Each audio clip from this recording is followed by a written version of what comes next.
شهر رمضان الذي أنزل فيه القرآن هدى للناس وبينات من الهدى والفرقان. Bismillah, Assalamualaikum warahmatullahi wabarakatuh. Alhamdulillahirabbil alamin wa bihi nasta'inu ala umuri dunya waddin wa ala alihi wa ashabihi ajmain. Rabbi shrah li sadri wa yassir li amri wahlul 'uqdatam min lisani yafqahu qawli, amma ba'd. Alhamdulillah, kiranya tiada kata yang lebih indah untuk diucapkan kecuali ungkapan rasa syukur yang dalam kepada Allah Subhanahu wa taala. Salawat serta salam senantiasa tercurah bagi junjungan kita Nabi besar Muhammad sallallahu alaihi wasallam yang kita nantikan syafaatnya di hari kiamat kelak. Amin Allahumma amin. Pemirsa sekalian yang semoga selalu dirahmati Allah Subhanahu wa taala, bagaimana kabar Anda di kesempatan kali ini? Alhamdulillah kita sudah memasuki 10 hari terakhir Ustaz ya. Di Ramadan di tahun ini. Semoga kita selalu diberikan kesehatan oleh Allah Subhanahu wa taala dan semoga semangat kita selalu tebal seperti di awal Ramadan. Karena sepertinya banyak kita temui adanya kurang semangat atau penurunan semangat di akhir Ramadan.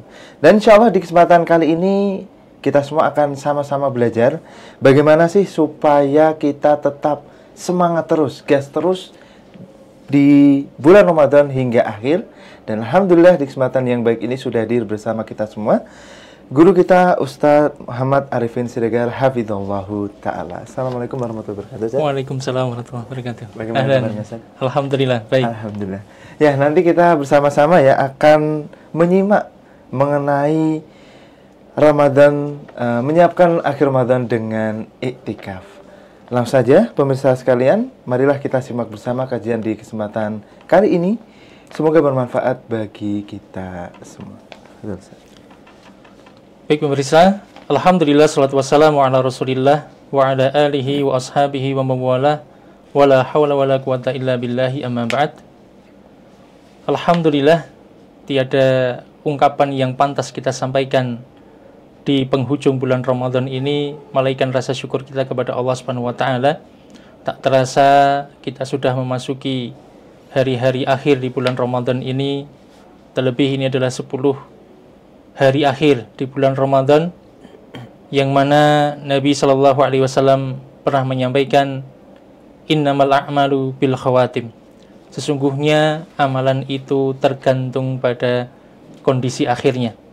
Oleh karena itu para pemirsa, Bapak Ibu yang dirahmati Allah Subhanahu wa taala, jangan sampai di akhir Ramadan ini kemudian kita semakin lesu, semakin futur, semakin lemah. Bahkan sebaliknya, ini adalah penentu kita di penghujung bulan Ramadan ini. Kita akan bersama-sama membahas bagaimana Rasulullah SAW mengakhiri Ramadan beliau. Apa yang beliau lakukan Nabi SAW ketika mengakhiri bulan Ramadan. Aisyah radhiyallahu ta'ala anha pernah menceritakan tentang bagaimana Nabi SAW di akhir-akhir 10 akhir bulan Ramadan. Karena Rasulullah sallallahu alaihi wasallam idza dakhala al-ashra ay min awakhir Ramadan syadda mi'zarahu. Beliau Nabi sallallahu alaihi wasallam apabila telah masuk di 10 akhir bulan Ramadan, maka beliau yang pertama adalah syadda mi'zarahu. Beliau mengencangkan sarungnya.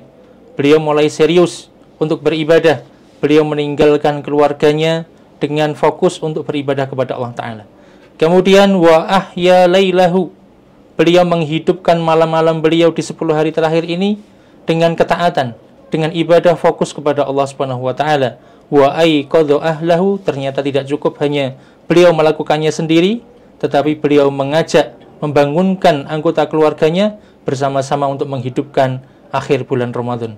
Betapa indahnya kehidupan rumah tangga Nabi sallallahu alaihi wasallam. Dan selayaknya bagi kita untuk meneladani beliau, bagaimana kita nanti akan berpisah dengan bulan Ramadan ini. Lantas apa yang beliau lakukan secara khusus di akhir bulan Ramadan tersebut? Masih sama yang diungkapkan oleh istri beliau tercinta yaitu Aisyah radhiyallahu taala anha, anna Nabiyya sallallahu alaihi wasallam kana ya'takiful asral awakhir min Ramadan hatta tawaffahullah thumma takafa azwajuhu min ba'di. Kata Aisyah menceritakan tentang 10 hari akhir yang dilakukan Nabi sallallahu alaihi wasallam, bahwasanya Nabi sallallahu alaihi wasallam itu ya'takiful asral awakhir min Ramadan. Beliau selain melakukan apa yang kita sebutkan 3 hal tadi, beliau ternyata juga mengisinya dengan beriktikaf selama 10 hari akhir di bulan Ramadan hatta tawaffahullah, dan itu beliau lakukan sampai beliau sallallahu alaihi wasallam wafat. Kemudian thumma takafa azwajuhu min ba'di. Kemudian para istri beliau, keluarga beliau pun kemudian mengikuti jejak sunnah beliau. Meskipun beliau sallallahu alaihi wasallam wafat, para istri-istri beliau juga tetap menghidupkan iktikaf ini di 10 hari terakhir bulan Ramadan.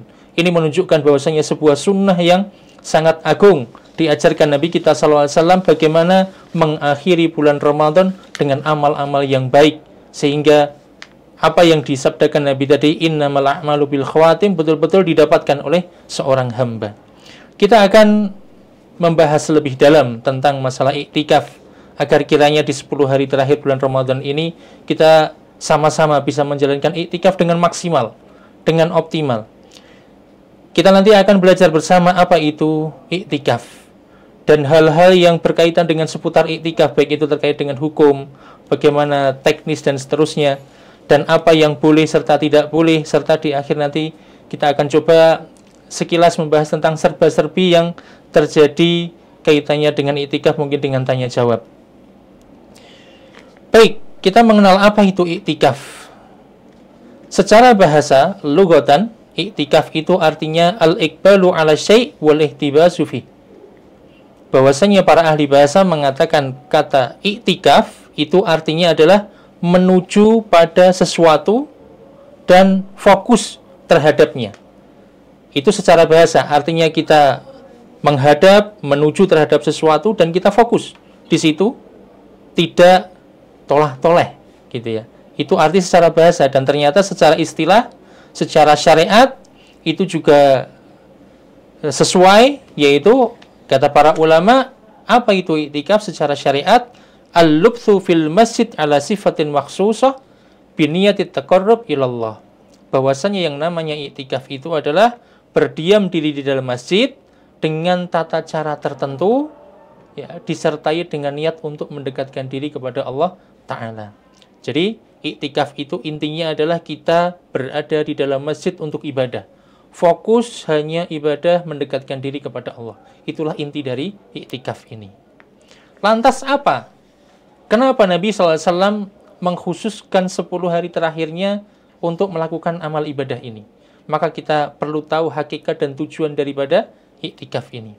Yang pertama, bahwasanya kata Imam Ibnul Qayyim, bahwasanya tujuan daripada iktikaf ini adalah menyibukkan hati kita, fokus hanya diisi dengan Allah Subhanahu wa Ta'ala. Dengan cara kita mentadabburi ayat-ayatnya, banyak berzikir, banyak membaca sholawat, sehingga di waktu tersebut kita mengosongkan kehidupan kita dari urusan duniawi. Fokus diisi dengan hati kita, diisi dengan Allah Subhanahu wa Ta'ala. Yang kedua, di antara tujuan daripada kita melaksanakan iktikaf ini adalah untuk mendapatkan Lailatul Qadar. Kita semua tahu bagaimana agungnya malam Lailatul Qadar tersebut, yang mana pahalanya khairun min alfi syahr. Amalan yang dilakukan pada malam tersebut lebih baik daripada 1000 bulan. Maka Nabi mengatakan, taharrau Lailatul Qadar. Carilah, berusahalah untuk mendapatkan malam Lailatul Qadar pada 10 hari terakhir ini, kata Nabi. Kemudian yang ketiga, di antara tujuan daripada kita melakukan iktikaf adalah kita mampu memaksimalkan kebaikan. Ketika kita sudah 1 tahun penuh, dimulai dengan bulan Ramadan kita berpuasa, berusaha menjaga lisan kita dari segala hal yang membatalkan puasa atau merusak pahala puasa kita, di penghujung Ramadan kita berusaha lagi untuk lebih fokus, untuk lebih menguatkan tekad kita, memaksimalkan amal ketaatan kepada Allah. Kita datang ke masjid tidak keluar, seolah-olah ingin rehat dari urusan duniawi dan fokus hanya kepada Allah Subhanahu wa Ta'ala. Itu tujuan daripada iktikaf. Kemudian kita akan lihat ada apa di dalam iktikaf. Hal-hal yang berkaitan dengan masalah iktikaf. Yang pertama, yang namanya iktikaf itu harus berdiam diri di dalam masjid. Allah Subhanahu wa taala mengatakan, "Wala tubashiruhunna wa antum akifuna fil masajid." Maka tidak ada orang melakukan iktikaf kecuali ia berada di dalam masjid. Di dalam ayat ini disebutkan wa antum akifuna fil masajid, dan kalian sedang beriktikaf di dalam masjid. Maka iktikaf ini dilakukan hanya di dalam masjid. Kemudian secara hukum iktikaf ini hukumnya adalah sunnah, bukan sesuatu yang wajib. Kecuali ada di antara kita yang pernah bernazar, pernah untuk berjanji melakukan ketaatan. Misalkan kita kalau lulus misalkan dari ujian SNBT bagi anak-anak yang ingin kuliah, atau bapak ibu yang mungkin kalau putranya nanti ingin diterima di pesantren, ternyata ingin nazar iktikaf misalkan. Meskipun nazar itu sesuatu yang makruh hukumnya, tetapi kalau sudah diungkapkan maka dia harus menunaikannya. Sebagaimana Umar bin Khattab ketika beliau di masa jahiliyah, ya, kuntu nadartu fil jahiliyah an a'takifa, dulu kata Umar bin Khattab, ketika aku masih jahiliyah, beliau menceritakan ini kepada Nabi sallallahu alaihi wasallam, aku ingin beriktikaf di Masjidil Haram.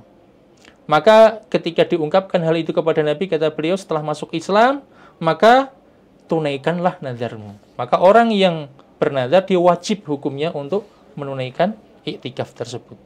Kemudian yang namanya iktikaf itu isinya adalah memperbanyak amal ketaatan, beribadah hanya kepada Allah. Fokus di masjid isinya adalah membaca Al-Quran, berzikir, bertaubat, ya, beristighfar, dan semuanya adalah untuk Allah Subhanahu wa taala. Kemudian selain untuk laki-laki, wanita ternyata juga boleh melakukan iktikaf di masjid. Jadi bukan hanya untuk laki-laki saja, wanita juga disunnahkan untuk iktikaf di dalam masjid. Sebagaimana istri-istri Nabi sallallahu alaihi wasallam juga beliau iktikaf di dalam masjid. Kemudian iktikaf Ramadan, khusus pada bulan Ramadan ini, itu dilakukan 10 hari. Sebenarnya kalau hitungannya, Ustadz, kalau 10 hari bukannya kadang jumlah hari itu ada 29 hari saja. Maka para ulama mengatakan bahwasanya Nabi SAW itu biasa masuk ke tempat iktikafnya.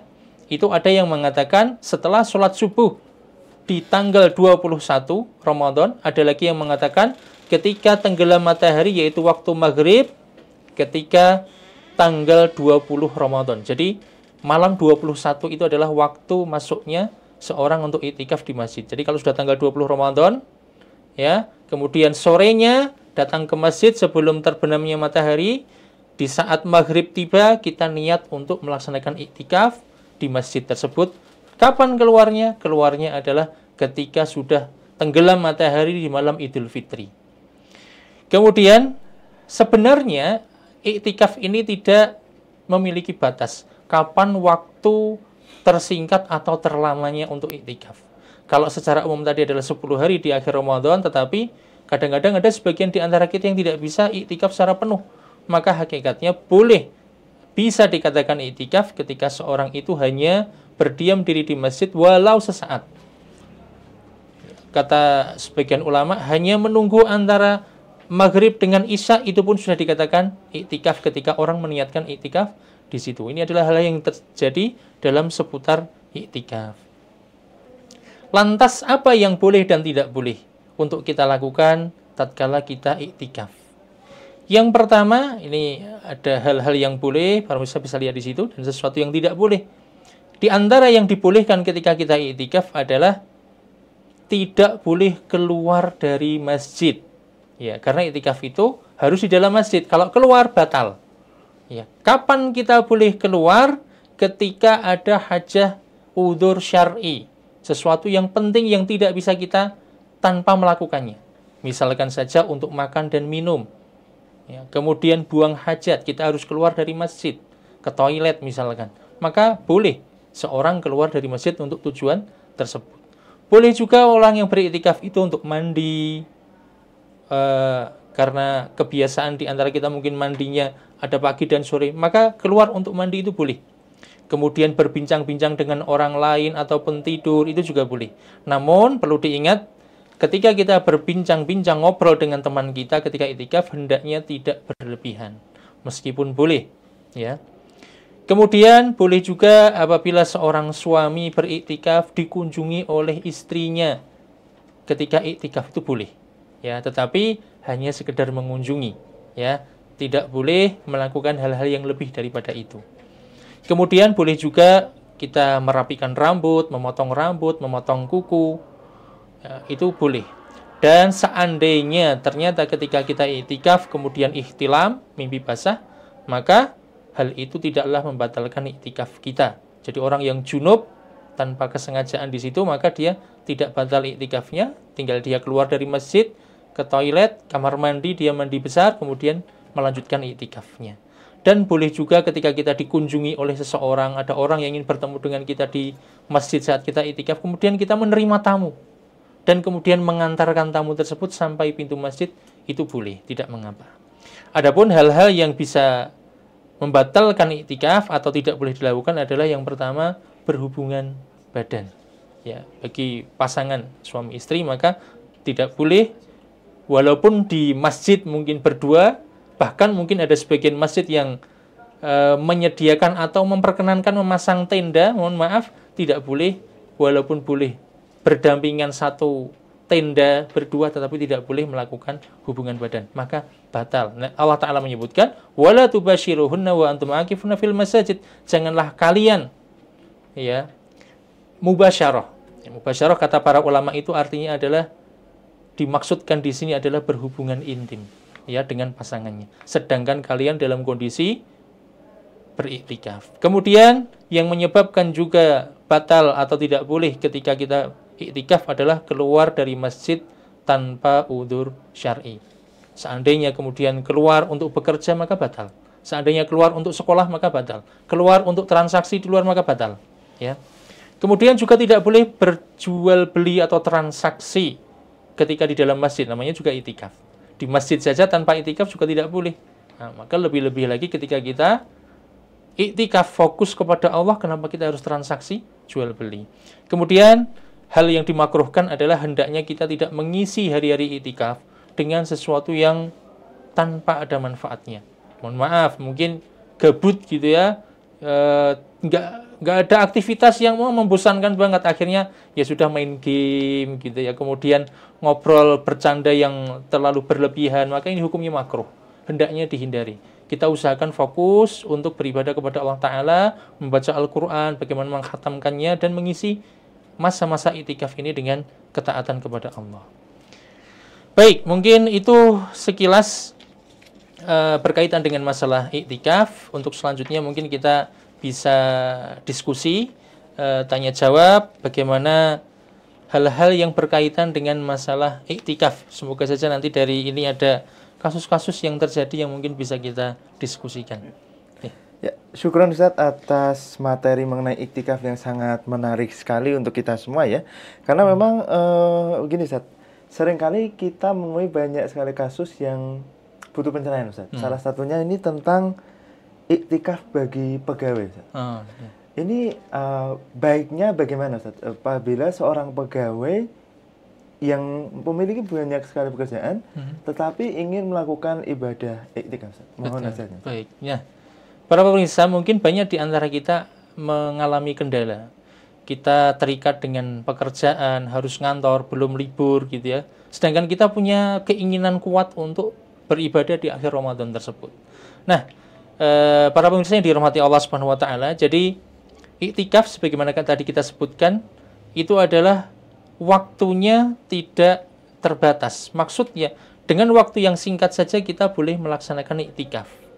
Ya, meskipun ketika kita keluar dari masjid berarti kita batal dari iktikaf. Bagaimana cara kita memaksimalkan agar kita para pegawai ya bisa melakukan iktikaf dengan maksimal, dapat ya tidak ingin kalah dengan teman-temannya yang iktikaf di masjid lainnya. Nah, yang pertama adalah kalau bisa ngumpulkan cuti di hari-hari 10 akhir Ramadan. Jadi jangan ngambil cuti di hari-hari yang lain selain Ramadan, terutama 10 hari terakhir, kumpulkan cutinya.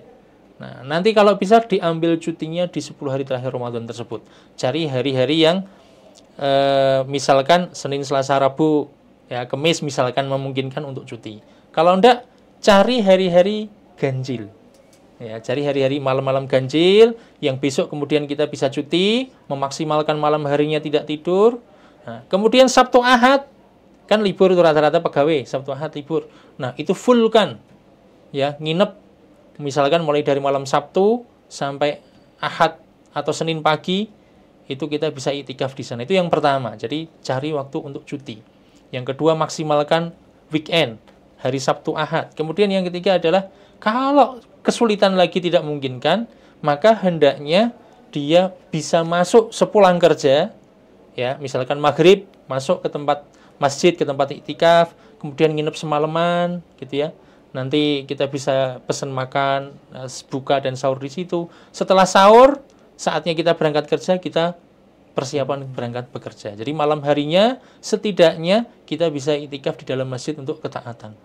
Ya, kemudian mohon maaf Bapak Ibu, para pemirsa, seandainya ternyata kita ingin pas cuti, mengajukan cuti, nggak disetujui, atau kita ingin izin, tidak diizinkan, maka tidak boleh bagi kita mengorbankan amanah pekerjaan ini untuk iktikaf. Tidak boleh ngabur, tidak boleh bolos untuk iktikaf. Seorang muslim itu al-muslimuna ala syurutihim. Seorang muslim itu terikat dengan ketentuan-ketentuan dia dengan apa yang sudah ia perjanjikan, persyaratkan. Misalkan dengan tempat kerja, ada ketentuannya ngantor, ya dia harus ngantor. Jangan sampai dia mengalahkan sesuatu yang wajib dengan sesuatu yang sunnah. Nah, kemudian seandainya lagi kalau iktikaf kesulitan dengan kondisi semacam ini, fattaqullaha mastata'tum, maka dia berusaha bagaimana mala yudraku kulluh la yudraku julluh. Kalau seandainya tidak bisa mendapatkan semuanya, nggak bisa iktikaf banyak, maka berusahalah ya setidaknya mungkin malam saja, mungkin berapa jam saja, ajak istri ke masjid dari sholat isya, sholat tarawih sampai tengah malam, mungkin saat dia sudah ngantuk banget baru pulang, begitu ya. Kemudian besok bekerja lagi dan seterusnya. Itu diantara tips kalau kita ingin iktikaf masih tetap menjadi pegawai karyawan. Ya. Begitu. Insya Allah ya, banyak sekali tipsnya yang bisa kita ambil ya. Ustaz, ini berikutnya ini juga sering kita temui Ustaz. Apalagi kalau seperti saya begitu Ustaz ya, yang tinggalnya mungkin di sebuah kampung yang padat dan dekatnya itu tidak di masjid tapi di musola Ustaz. Apakah kita boleh Ustaz untuk melakukan iktikaf di musola Ustaz? Nah, barakallahu fikum, pertanyaan yang bagus. Sebagian di antara kita mungkin biasa melaksanakan sholat ibadah itu di tempat yang namanya musola, ya, musola. Ada yang orang menyebutnya masjid, ada tempat-tempat lain tempat sholat yang kita selenggarakan namanya musola. Biasanya apa bedanya musola dengan masjid di tempat kita? Ya, masjid itu biasanya ditegakkan sholat 5 waktu dan sholat Jumat. Adapun musola biasanya hanya sholat 5 waktu tanpa sholat Jumat. Nah, sebenarnya di dalam syariat istilah musola itu kan secara bahasa artinya tempat sholat. Ya. Di zaman Nabi SAW yang namanya musola itu adalah tanah lapang, tempat dilaksanakannya sholat id, ya, tempat berkumpulnya orang kemudian dilaksanakan ibadah, dan itu hanya setahun sekali atau setahun 2 kali. Itu nama musola sebenarnya. Ya, adapun apa itu masjid? Masjid itu adalah tempat sujud. Di situ ditegakkannya orang untuk menegakkan sholat. Sebenarnya hakikat dari musola yang ada di sekeliling kita itu namanya masjid. Ya, walaupun namanya musola, itu sebenarnya kalau di dalam syariat namanya masjid, walaupun tidak ditegakkan sholat Jumat. Nah, apa pembedanya? Ya, kalau dalam istilah syariat mungkin akhirnya dibedakan namanya masjid jami. Masjid jami itu yang di sana ada sholat Jumatnya setiap hari Jumat itu, yang ini masjid biasa. Sedangkan di dalam Al-Quran disebutkan wa antum akifuna fil masajid. Kata-kata masajid itu adalah sesuatu yang umum. Maka masjid-masjid apapun, selama itu masjid, maka itu boleh digunakan untuk iktikaf. Maka kalau seandainya kita ingin melakukan iktikaf di musola sebutan masyarakat, itu sebenarnya juga sudah menjadi tempat iktikaf yang namanya masjid. Secara syariat begitu. Ya, tetapi secara umum alangkah bagusnya kalau kita bisa mencari masjid jami. Kita beriktikaf, tetapi ketika hari Jumat tanpa kita harus keluar menuju tempat untuk kita sholat Jumat. Nah, itu yang lebih utama. Karena memang orang yang iktikaf itu utamanya kan harus beribadah maksimal. Tidak mungkin dia meninggalkan sholat Jumat ya hanya untuk iktikaf. Maka sebaiknya cari masjid yang masjid jami.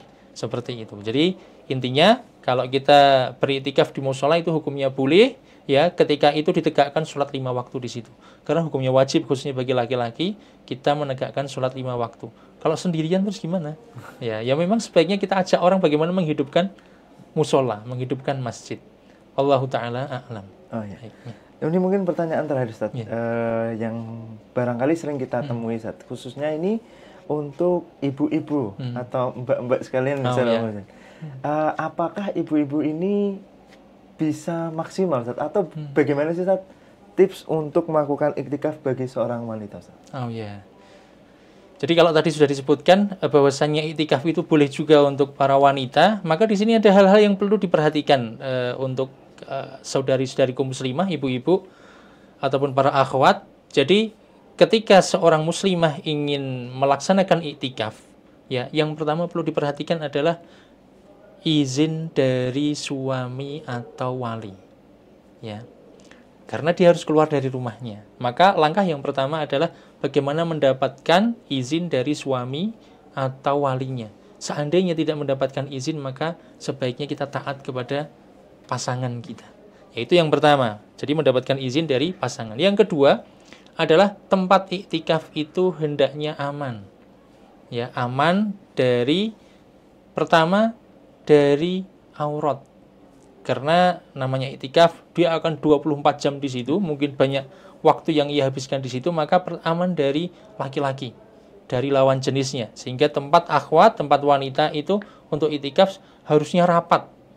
Tidak terlihat oleh laki-laki. Mohon maaf, ini sebagian masjid yang hanya menggunakan satir ya untuk pembatas laki dan perempuan, ini seringnya mengkhawatirkan. Pertama, karena satir ya, mohon maaf, ada laki-laki yang iseng, yang punya penyakit di dalam hatinya, waliyadzubillah, itu kadang-kadang mengintip, membuka. Hendaknya cari masjid yang tidak model semacam ini. Jadi tempat wanita harus aman. Yang kedua dari suaranya.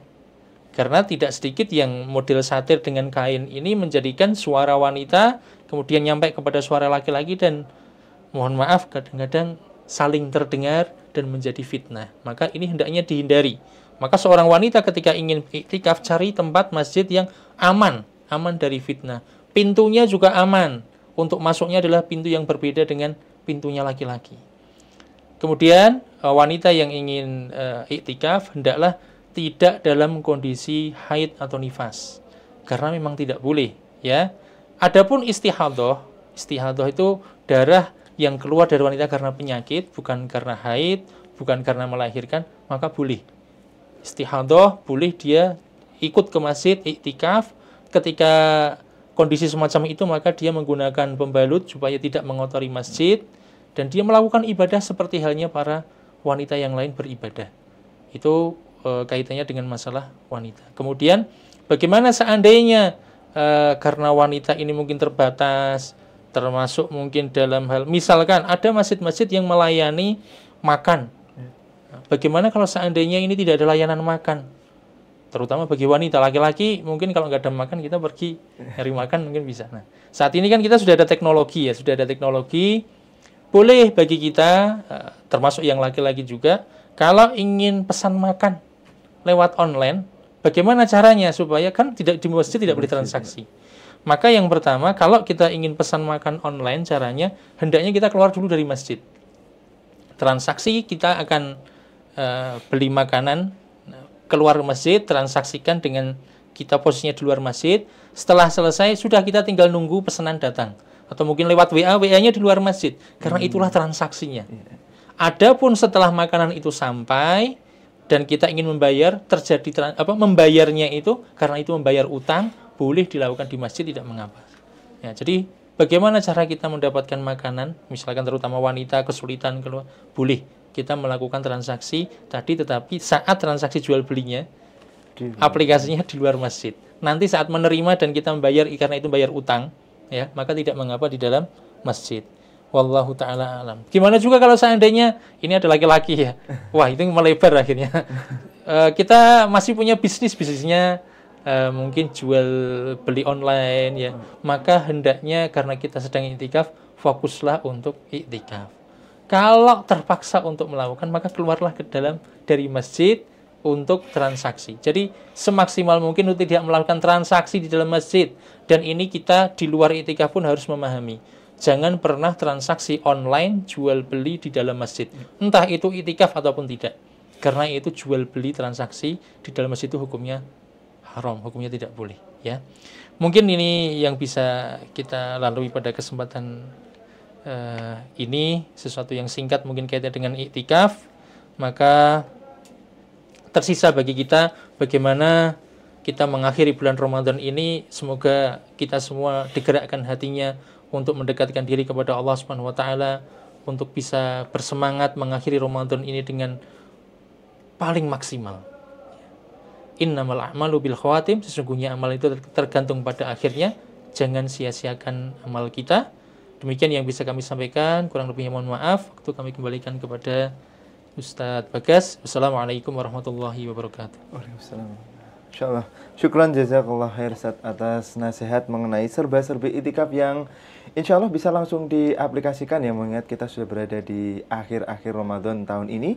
Dan semoga semangat kita selalu terjaga, semoga kita selalu istiqomah, dan semoga melalui Ramadan ini kita bisa menjadi pribadi yang lebih baik. Dan alhamdulillah tibalah kita di penghujung acara pada kesempatan kali ini. Jangan lewatkan juga seri Mutiara Nasihat Ramadan yang berikutnya di hari ataupun di jam yang sama. Kita tutup dengan doa kafaratul majelis. Subhanakallahumma wa bihamdika asyhadu an la ilaha illa anta astaghfiruka wa atubu ilaik. Assalamualaikum warahmatullahi wabarakatuh. Waalaikumsalam warahmatullahi wabarakatuh. شهر رمضان الذي أنزل فيه القرآن هدى للناس وبينات من الهدى والفرقان